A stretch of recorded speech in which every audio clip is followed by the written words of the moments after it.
आप सुन रहे हैं आज तक रेडियो।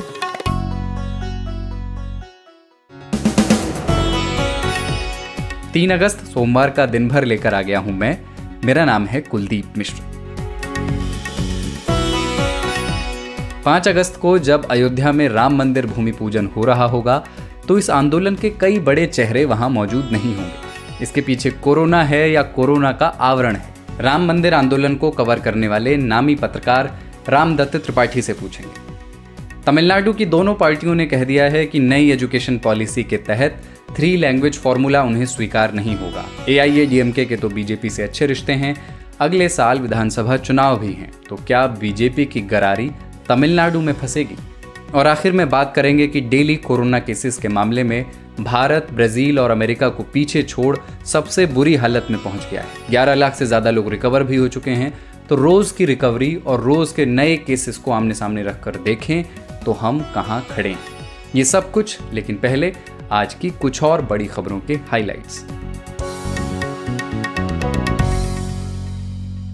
नमस्कार, मुख्य समाचारों के साथ मैं हूं अंजुम शर्मा। देश भर में कुल मरीजों का आंकड़ा 18 लाख से अधिक हो गया है। दुनिया भर में आए एक दिन में सर्वाधिक केस के मामले में भारत ने अमेरिका और ब्राजील को पीछे छोड़ दिया है। अमेरिका में पिछले 24 घंटों में 47,000 से अधिक तो ब्राजील में 25,000 से अधिक नए मामले सामने आए, जबकि भारत में यह आंकड़ा 52,000 से अधिक रहा।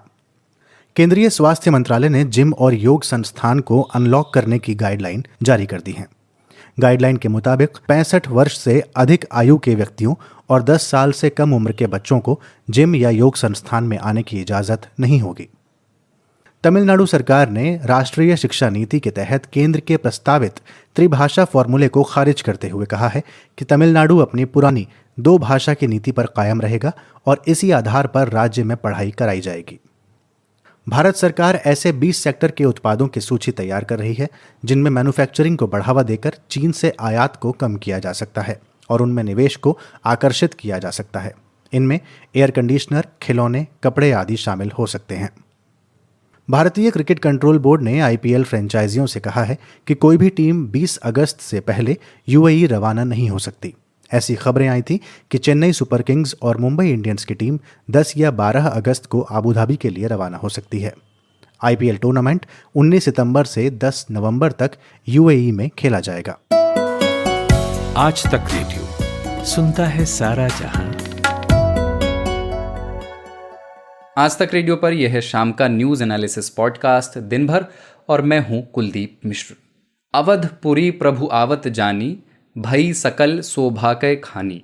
कई शताब्दियों की प्रतीक्षा अब पूर्ण हो रही है, व्रत फलित हो रहे हैं, संकल्प सिद्ध हो रहा है। उत्तर प्रदेश के मुख्यमंत्री योगी आदित्यनाथ ने ये ट्वीट किया है। हैशटैग लगाया है श्री राम लला विराजमान। अयोध्या में राम मंदिर के लिए भूमि पूजन 5 अगस्त यानी बुधवार को होना है। आज मुख्यमंत्री अयोध्या पहुंचे तैयारियों का जायजा लेने के लिए। हनुमानगढ़ी में पूजा शुरू हो गई है, लेकिन जो महत्वपूर्ण है वो है मौजूदगी।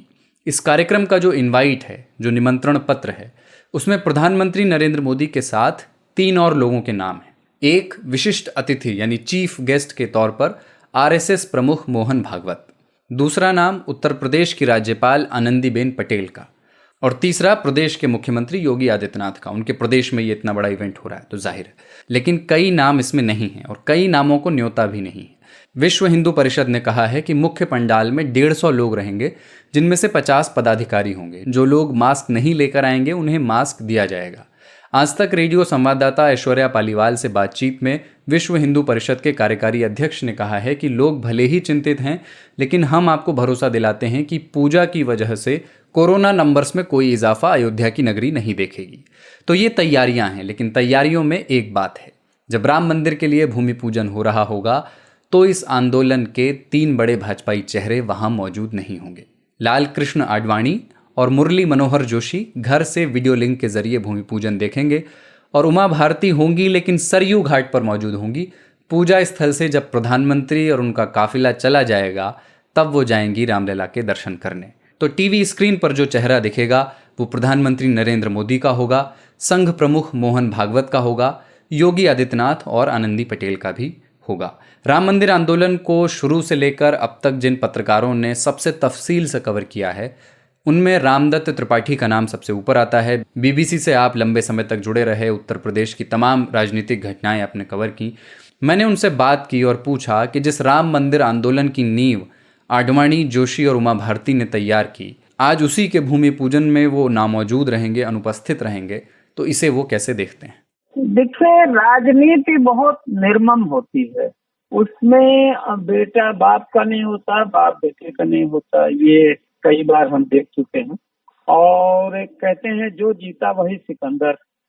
और हमारा जो इतिहास है वो जो शासकों का इतिहास होता है, और लोगों को बहुत इच्छा होती है कि इतिहास हमारे नाम से जाना जाए।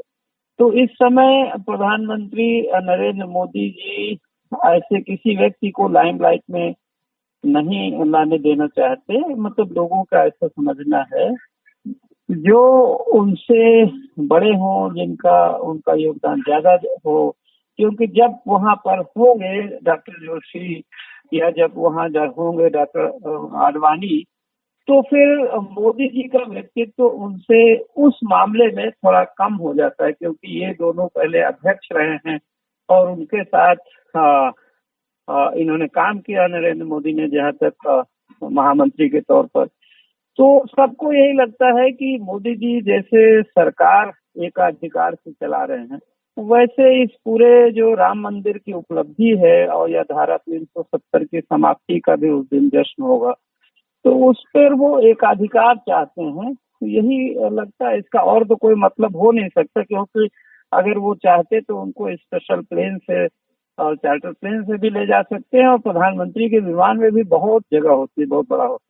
रामदत्त जी, अभी तक की जो सूचना है कि पंडाल के भीतर 150 लोगों को न्योता भेजा गया है, जिनमें पक्षकार हाशिम अंसारी के बेटे इकबाल अंसारी भी शामिल हैं, सुन्नी बोर्ड के चेयरमैन जफर फारूकी हैं।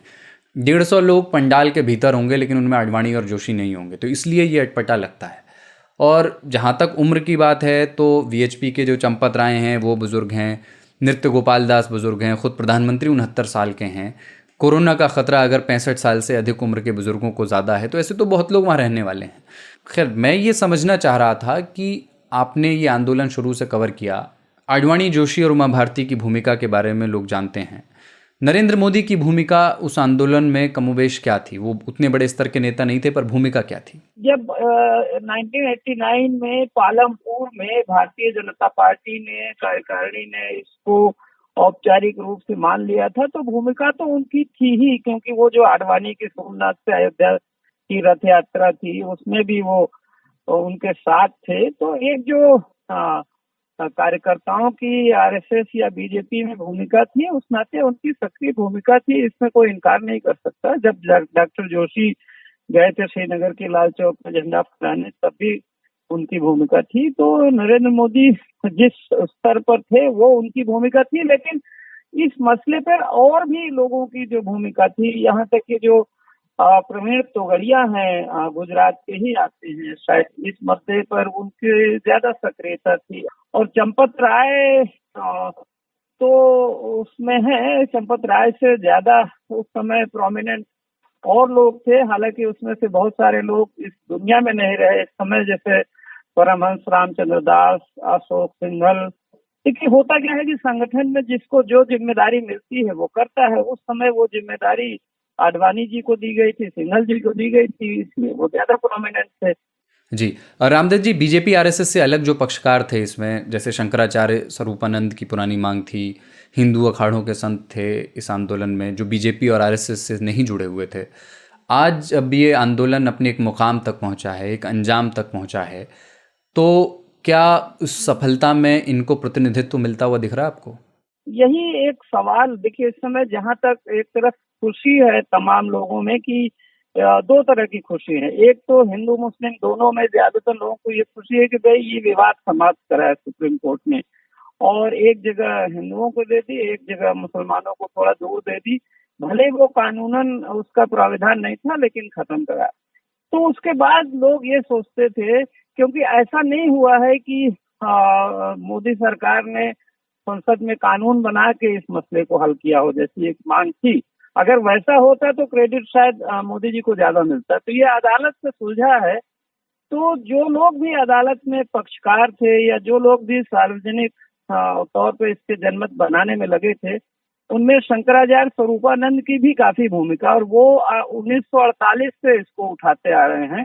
हिंदू महासभा रही है, वो भी अदालत में पार्टी रही है। और निर्मोही अखाड़ा तो देखिए 1861 के आसपास से वहां पर राम चबूतरे में सेवा करता रहा है भगवान रामचंद्र जी की, और 1885 के आसपास से उसने पहला मुकदमा कायम किया था।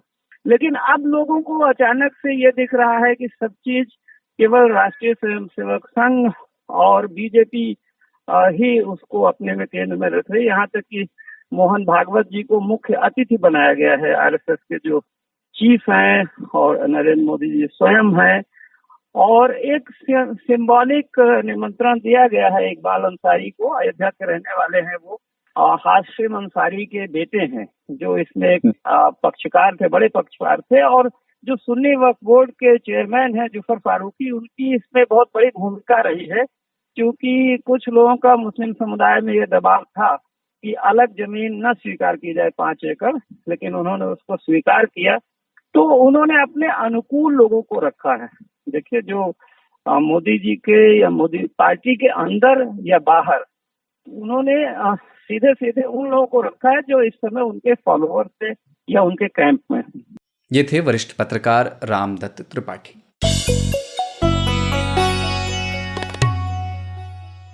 भारत सरकार ने हाल ही में नई शिक्षा नीति जारी की है, जिसका एक अहम पॉइंट है 3 लैंग्वेज पॉलिसी, यानी पूरे देश में पढ़ने वाले बच्चे कम से कम 3 भाषाएं जरूर सीखें। एक अपनी मातृभाषा यानी मदर टंग, दूसरी कोई भी मॉडर्न इंडियन लैंग्वेज, आधुनिक भारतीय भाषा, गैर हिंदी भाषी प्रदेशों में वो हिंदी या अंग्रेजी होगी, और तीसरी भाषा के तौर पर अंग्रेजी या कोई मॉडर्न इंडियन लैंग्वेज, जिसमें मराठी, तेलुगु वगैरह वगैरह कई भाषाएं हैं। तो नेशनल एजुकेशन पॉलिसी में कहा गया है कि बच्चों के कॉग्निटिव डेवलपमेंट के लिए भाषाएं सीखना ज़रूरी है, और 3 भाषाओं को सिखाने का मुख्य मकसद है बहुभाषावाद, यानी मल्टीलिंगुअलिज्म, यानी एक आदमी कई भाषाएं जाने और बोले, उसको प्रमोट करना, और इस तरह नेशनल हार्मनी को प्रमोट करना। अच्छी बात है, भाषाएं सीखनी चाहिए, लेकिन दिक्कत ये है कि तमिलनाडु में पक्ष और विपक्ष दोनों पार्टियों ने इसका विरोध किया है। पहले डीएमके ने कहा, और अब मुख्यमंत्री और एआईएडीएमके नेता ई पलानीस्वामी ने भी साफ कह दिया है कि हम 3 लैंग्वेज फार्मूला को स्वीकार नहीं करेंगे। उन्होंने कहा है कि हम इस बात से दुखी हैं, सैडेंड हैं, ये शब्द इस्तेमाल किया उन्होंने। और तमिलनाडु पहले से 2 लैंग्वेज पॉलिसी पर चल रहा है, तो वो लागू रहेगी, उसमें कोई बदलाव नहीं किया जाएगा। एआईएडीएमके के इस वक्त बीजेपी से अच्छे रिश्ते हैं, इसके बाद भी केंद्र की एजुकेशन पॉलिसी के एक अहम बिंदु का तमिलनाडु में विरोध हो रहा है। साफ कह दिया गया है कि हम लागू नहीं करेंगे। ये क्यों हो रहा है, ये समझने के लिए आपको थोड़ा इतिहास में जाना पड़ेगा। डी सुरेश कुमार चेन्नई में रहते हैं और एक बड़े अंग्रेजी अखबार में रीजनल एडिटर हैं। मैंने उनसे बात की और वजह पूछी। ये हिस्टोरिकली एक ऐसा राज्य है जहाँ पे राज्य का नाम भी वो भाषा जो बोली जाती है यहाँ पे तमिल, उसके हिसाब से रखा गया है यहाँ पे तमिलनाडु करके। और यहाँ पे जब 1960s में जब हिंदी कंपलसरी लैंग्वेज करके एक प्रयत्न किया केंद्रीय सरकार ने, तब बहुत बड़ा उसका विरोध हुआ। यहाँ तक कि यहाँ के जो युवा थे उन्होंने आत्महत्या कर ली हिंदी का विरोध करते हुए, हिंदी इम्पोजिशन का विरोध करते हुए। तो उसके वजह से यहाँ पे जो कांग्रेस की सरकार चल रही थी वो हराया गया, 1967 इलेक्शंस में हराया गया। और उसके बाद यहाँ पे कोई भी नेशनल पार्टी जीत नहीं सका। पिछले 50 साल से ज्यादा यहाँ पे द्रविडियन पार्टीज का ही रूल चल रहा है। और इसका जो रूट आप देखेंगे तो ये हिंदी एजुटेशन एक प्राइमरी प्रधान कारण है उसका। तो ये जैसे आपने यहाँ पे आप मुख्यमंत्री के जो स्टेटमेंट है उसमें देखा होगा, उन्होंने लिखा है कि ये एक भावपूर्वक विषय है तमिलनाडु के लिए, बहुत सेंटिमेंटल इमोशनल इश्यू है। तो इसीलिए हम किसी भी तरह का 3 लैंग्वेज फॉर्मूला को एक्सेप्ट नहीं करेंगे। 50 साल पहले जब अन्नादुराई सीएम थे, जो कि सारे भारत में पहले रीजनल पार्टी के चीफ मिनिस्टर थे वो सारे भारत में, तो उन्होंने रेजोल्यूशन लगाया था यहाँ के विधानसभा में कि हम 2 लैंग्वेज फॉर्मूला अडॉप्ट करेंगे, यानी कि जो तमिल और इंग्लिश यही यहाँ पे चलेगा और इंग्लिश यहाँ का लिंक लैंग्वेज बनेगा। तो वो मामला अब तक यहाँ पे जारी रहा है और आने वाले सालों में भी बहुत जल्दी ये बदलेगा नहीं। जी, और जो भाषा का सवाल है वो तमिलनाडु के लिए बड़ा इमोशनल मसला रहा है। भाषा जो है वो अस्मिता का मसला रहा है। एंटी हिंदी इम्पोजिशन सेंटिमेंट बहुत स्ट्रांग रहा है, लेकिन ऐसा नहीं कि यहाँ के ये हिंदी के विरोध कर रहे हैं। हिंदी इम्पोजिशन और हिंदी का विरोध में अलग थोड़ा सा अलग तो होता है, क्योंकि यहाँ पे आप देखेंगे तो हिंदी बोलने में कोई यानी कि यदि किसी को हिंदी सीखना है तो आराम से सीख सकते हैं। यहाँ पे दक्षिण भारत हिंदी प्रचार सभा जो है वो 100 साल से यहाँ पे है, 100 साल से। और सदर्न इंडिया में तमिलनाडु में ही ज्यादातर लोग ये दक्षिण भारत हिंदी प्रचार सभा में हिंदी पढ़ते हैं। 73% जो यहाँ के हिंदी प्रचार सभा के स्टूडेंट्स जो है वो तमिलनाडु से है, तमिलनाडु से है। तो ऐसा नहीं कि हिंदी के खिलाफ है, हिंदी के विरोध है, हिंदी इम्पोजिशन के विरोध कर रहे हैं यहाँ पे। तो यहाँ पे लोग पढ़ रहे हैं, हिंदी पढ़ रहे हैं। जिन राज्यों में हिंदी ज्यादा बोली जाती है वहां से लोग यहाँ पे आके काम कर रहे हैं, बिहार से, उड़ीसा से, यूपी से ज्यादातर माइग्रेंट वर्कर्स यहाँ पे आके काम कर रहे हैं। तो जो वो काम कर रहे हैं उनके मालिक जो है, यानी कि जो रेस्टोरेंट्स में काम कर रहे हैं, पेट्रोल पंप में काम कर रहे हैं, उनके मालिक तो हिंदी सीख गए इनसे बोलने के लिए। आपको डे टू डे कॉन्वर्सेशन के लिए जो चाहिए वो तो सीख लिया है, लेकिन यदि मजबूर करेंगे कि हिंदी सीखो तो उसका विरोध यहाँ पे बहुत जोर से हुआ। और वैसे भी अभी अगले साल यहाँ पे चुनाव आने वाला है, तमिलनाडु में विधानसभा का चुनाव यहाँ पे होने वाला है, तो इसको भी अब बैकग्राउंड में देखना है। हाँ, वही कह रहा था कि अगला सवाल मेरा यही था कि बात सही है कि तमिलनाडु में एंटी हिंदी सेंटीमेंट की हिस्ट्री बहुत पुरानी है, पेरियार के टाइम से उसकी झलक मिलती है। लेकिन अभी जो ये वाला मुद्दा है वो तमिलनाडु में क्या कोई पॉलिटिकल प्रॉब्लम बीजेपी के लिए खड़ी कर सकता है? मतलब डीएमके तो चलिए विपक्षी पार्टी है, लेकिन एआईएडीएमके के साथ क्या बीजेपी के रिश्ते खराब हो सकते हैं या हो रहे हैं? नहीं, ऐसे तो ये बीजेपी को भी अच्छी तरह मालूम है कि अभी चुनाव अगले साल है, तो इसलिए हिंदी को इम्पोज यहाँ पे नहीं कर सकते। तो इसी वजह से केंद्रीय एजुकेशन मिनिस्टर जो है रमेश पोखरियाल, उन्होंने कल साफ साफ बता दिया कि हम 3 लैंग्वेज फॉर्मूला को इम्पोज नहीं करेंगे। हमने ये प्रपोजल दिया है नेशनल एजुकेशन पॉलिसी में, लेकिन हम इसको जरूर स्कूल्स में शिक्षा पे जरूर इसको कंपलसरी नहीं करेंगे करके वो भी मानते हैं। क्योंकि यहाँ पे आप पहले से आप देख चुके हैं पिछले लोकसभा चुनाव में तमिलनाडु एक ऐसा राज्य था जहां पे वो जो मोदी वेव था वो बिल्कुल ऑपोजिट था, यहाँ पे एंटी मोदी वेव हो गया और बीजेपी का भी ज्यादा सपोर्ट नहीं है यहाँ पे। तो चुनाव अभी 1 साल से अंदर ही आने वाला है, तो इसलिए बीजेपी भी यहाँ पे ये जो 3 लैंग्वेज फॉर्मूला इसको ज्यादातर पुश नहीं कर सकेगा। रियलिटी तो अलग है। रियलिटी में आप देखेंगे तो जो स्कूल्स यहाँ पे शुरू किए, प्राइवेट स्कूल्स, जो डीएमके के नेता और एडीएमके के नेता जो यहाँ पे प्राइवेट स्कूल्स जो रन कर रहे हैं, उनमें तो हिंदी बोला जाता है क्योंकि ये सीबीएसई स्कूल्स है। तो वो ग्रास रूट रियलिटी अलग है। लेकिन पॉलिटिकल मामला जब बनता है, राजनीति का मामला, तब बीजेपी भी इसको पुश नहीं करेगा क्योंकि ये राष्ट्रीय पॉलिसी है, तो उसका थोड़ा तो सपोर्ट कर रही है यहाँ का लोकल बीजेपी। लेकिन वो भी ये साफ साफ नहीं कहेंगे कि यहाँ पे हिंदी जरूर आना है करके नहीं करेंगे। मतलब वो कोई किसी कोर्ट फ्यूड में तब्दील होने का की गुंजाइश, उसकी संभावना कम है? संभावना बहुत कम है यार। ठीक है, मतलब इसके कोर्ट फ्यूड में तब्दील होने के, अदालती विवाद में तब्दील होने की संभावना या गुंजाइश बहुत कम है। ये थे Chennai based senior journalist D Suresh Kumar. और अब कोरोना वायरस की बात करते हैं, जो एक न्यू नॉर्मल बन गया है। रोज़ 50,000 से ज़्यादा केस सामने आ रहे हैं, 700 से 800 लोगों की मौत हो रही है।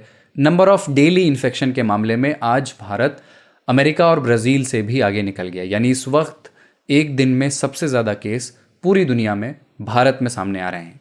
पिछले 24 घंटे में भारत में कोविड-19 के 52,972 नए मरीज़ मिले और 771 मरीजों की मौत हुई।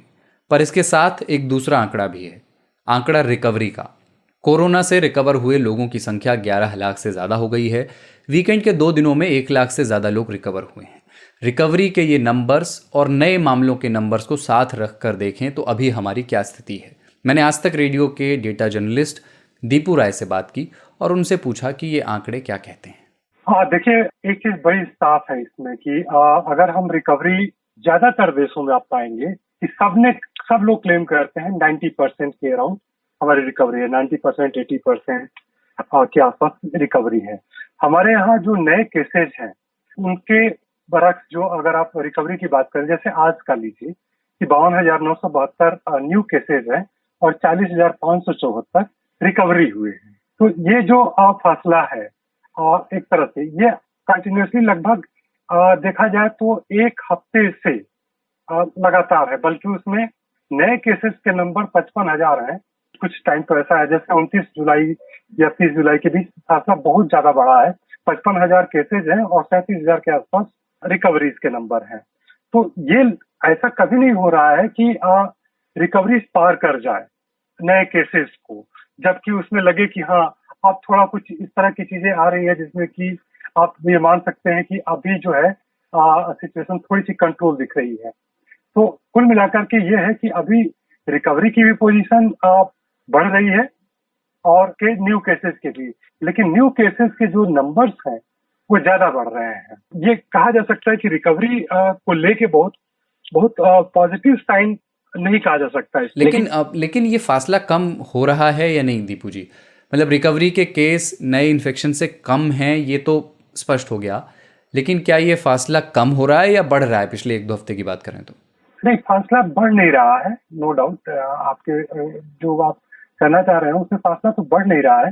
रेफरेंस के लिए अगर मैं लास्ट वीक तक का लेते हैं तो 26 जुलाई से अगर हम नंबर देखते हैं तो नए केसेस और जो रिकवरी का रेट है उसमें जो फासला है वो तकरीबन कहा जाए तो 10,000 के आसपास का है, रफली 10,000 के आसपास का है। आज की डेट में आप देखिए तो वो करीब 12,000 के आसपास है। उसमें बहुत राउंड ऑफ करके चल रहा हूँ, बल्कि वो 13 के आसपास है। तो ऑलमोस्ट ये रेशियो बना हुआ है। दीपू जी, जब कभी ये होगा यानी डेली रिकवरी के नंबर्स डेली नए इन्फेक्शन केसेस से ज़्यादा हो जाएंगे, तो क्या हम पुख्ता तौर पे कह सकेंगे कि अब बीमारी अपने ढलान पे आ रही है? बिल्कुल ये कहा जा सकता है, क्योंकि एक बड़ा इंडिकेशन होगा, क्योंकि हमारी रिकवरी अगर उसके फास्ट होने लगे डे बाय डे की, तो इसका मतलब कि हम बेटर पोजीशन में जा रहे हैं। जी, आखिरी सवाल कि रिकवरी बढ़ने के साथ फेटेलिटी रेशियो लगातार बेहतर हुआ है, यानी कि मरने वालों का जो अनुपात है वो 2.12% है इस वक्त। तो क्या इसके कारणों पर अभी हम बहुत स्पष्टता से कुछ कह सकते हैं कि क्या बहुत सारे इलाज के तरीके उपलब्ध हो गए हैं? 5-6 तरीके हैं, फेबिफ्लू है, रेमडेसिविर है, स्टेरॉइड्स का इस्तेमाल हो रहा है, प्लाज्मा थेरेपी है, इसलिए ये फेटेलिटी रेशियो बेहतर हुआ है? देखिए, मेरी जब बात हुई कुछ एक्सपर्ट से, एपिडेमोलॉजिस्ट से, तो उन लोगों का कहना है कि डेथ के नंबर बहुत डाइसी है, बहुत ही क्लियर कट उन्होंने कहा। जो कोरोना के नंबर्स होते हैं, फैटेलिटी रेट तो वैसे ही निकालते हैं कि आप डेथ से केसेस को डिवाइड करते हैं। तो 2 रीजन उसमें उन लोगों ने बताया कि एक तो नंबर्स बहुत काउंट नहीं होते हैं, और उन्होंने दिया कि स्पेसिफिकली रूरल या छोटी जगहों पे, छोटे ग्रामीण डिस्ट्रिक्ट पे या बाकी जगहों पे वो काउंट होते नहीं है। जो लोग मर भी जाते हैं उनको ले जा करके, इसको कहा जाता है कि परवाह कर दिए या फिर उनको जला दिए, तो उसमें बहुत काउंट नहीं होता कि रजिस्ट्रार के आगे बताया कि उन्होंने इस वजह से डेथ होगी उनकी, और इसलिए फर्टिलिटी रेट जो है वो एक बहुत डायनेमिक नेचर है, पर्टिकुलर जो ऑनगोइंग डिजीज में। और दूसरा ये कि कोई आदमी जिस दिन आप रिपोर्ट, हम फर्टिलिटी रेट उसी दिन का काउंट कर रहे हैं जिस दिन केस की रिपोर्टिंग हो रही है कि उस दिन डेथ कितनी हुई, और लेकिन क्या उसी दिन आदमी की डेथ हो जाती है जिस दिन आप रिपोर्ट करते हो? बल्कि वो तो 14 दिन का टाइम होता है। तो हम जिस दिन रिपोर्ट हुई उसी दिन डेथ की भी रिपोर्ट से डिवाइड करके, और इसमें बहुत फैटी हो जाए कि नहीं हमारे यहाँ जो फर्टिलिटी रेट है वो काफी कंट्रोल में है, तो हमें एक तो 14 दिन के लैग, जिसको लैग फर्टिलिटी रेट कहते हैं, उस पर काउंट करना होगा, तब जाकर के सही मायने में पता चलेगा कि हाँ हमारी फर्टिलिटी रेट का सिनेरियो कितना है। ये थे हमारे डेटा जर्नलिस्ट दीपू राय। खबरों की हलचल और देश विदेश का मिजाज आप सुन रहे हैं आज तक रेडियो।